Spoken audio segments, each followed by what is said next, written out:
kanya po ako naka-ano lahat ng problema ko, dinudulog ko sa kanya, lalong-lalo na po sa aking anak na si Nazarena, pinaano ko sa kanya yung pangalan.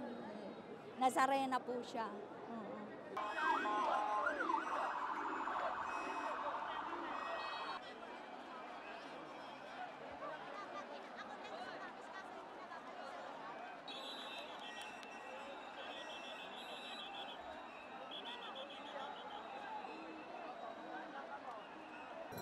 Actually, first time ko lang talaga din sumalang pero ang ganda pala ng masarap sa pakiramdam.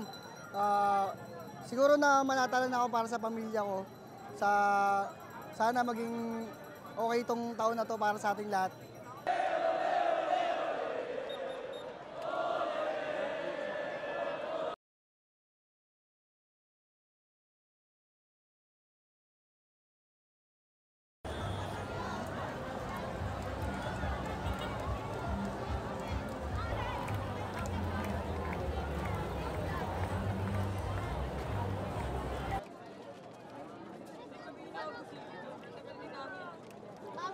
Daming nakakawag sa akin.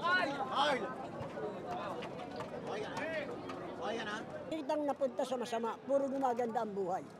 Kaya taon-taon dumadagdag ng dumadagdag.